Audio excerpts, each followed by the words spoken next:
খবর সুন্দরী, ওই যাবা, চলো নামাই দিই।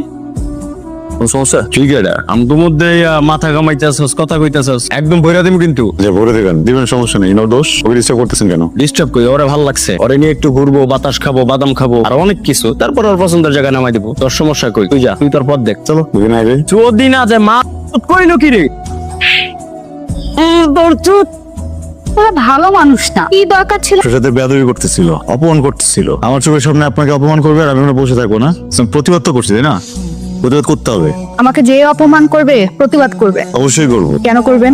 কারণ আপনি আমার পরিচিত। দেখেন, আপনি আমার একজন পরিচিত মানুষ, কাছের মানুষ। কেউ যদি আপনাকে অপমান করে, আমি ধরনের প্রতিবাদ করবোই। একটু মার খাবো, মার খেয়ে আবার প্রতিবাদ করবো, ভবের মার খাবো, তারপর প্রতিবাদ করবো। প্রতিবাদ তো করবোই আমি। আমি আপনার কাছের মানুষ। কেন? কেন? আপনি তো এই মাত্র বললেন।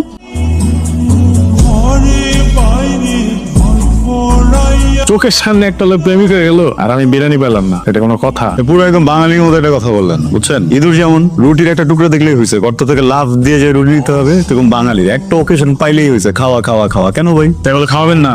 আমি কখন বলছি খাওয়াবো না? তেমনই তো দেখতেছি, রাহা ভাবির সাথে এতদিন হয়েছে পরিচয়, ঘুরতেছেন ফিরতেছেন খাইতেছেন দাইতেছেন, আমার কথা তো একবার মনে পড়ে না? ওই ভাই, আমরা একটু বিরিয়ানি খাওয়ানো যায় না? খাবেন? কবে খাওয়াবেন বলেন? না খাওয়ালে কিন্তু বসকে বলে দিব। ব্ল্যাকমেল করার প্রয়োজন নেই, ঠিক আছে? খাওয়াবো, এবার খাওয়াবোই। আমার মাকে বললেই হয়ে যাবে। আম্মা প্রত্যেক মাসে একবার করে গরিব খাওয়াই, বুঝছেন? আমি আপনার কথাটা বলবো। আপনারা বিরিয়ানি খাওয়াইতে হবে না, আমি বুঝছি। শোনেন, নেক্সট উইক কিন্তু আপনাকে ময়মনসিংহ যাইতে হবে, ভিজিট আছে। কি খবর আবির? স্যার ভালো, সব ঠিকঠাক। সব ঠিকঠাক? জি স্যার, ঠিকঠাক। আদনান সাহেব আমাকে আপনার ব্যাপারে বলেছে, ময়মনসিংহ ট্যুরে অন্য কাউকে পাঠানো যায় কিনা। আমি বিষয়টা নিয়ে ভেবেছি। Thank you sir. আপনি যাচ্ছেন, আপনি তো ইয়াং ব্লাড, এখনই ফাঁকি দেওয়া শুরু করেছেন। ঠিক মতো কাজ করবেন তো? আপনি অ্যাকাউন্টস ডিপার্টমেন্ট থেকে চেক নিবেন, জি। ওদের গুডস এর কোয়ালিটি চেক করবেন। ওদের এর আগে শিপমেন্টে বেশ কিছু ইস্যু ছিল, সেগুলো দেখতে হবে, ঠিক আছে? এই যে আপনাকে আমি ফাইলটা দিচ্ছি, তার মধ্যে সবকিছু আছে। Thank you sir.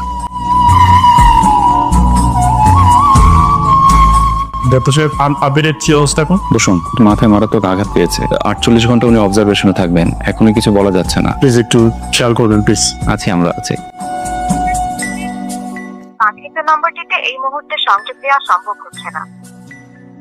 এটা কি আবিরের বাসা? হ্যাঁ, চারতলায় থাকে। ও আচ্ছা, ওরা কি আছে? না, এক সপ্তাহ হলো দেশে বেড়ে গেছে। কবে আসবে ঠিক জানেন? এটা বলতে পারবো না।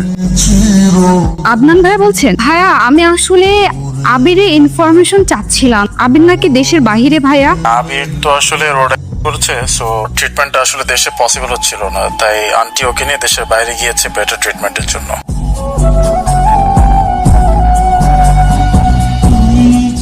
আবির, কে? আমি রাহা। রাইসে তো কি হয়েছে? আমার প্রাইভেসি আছে না?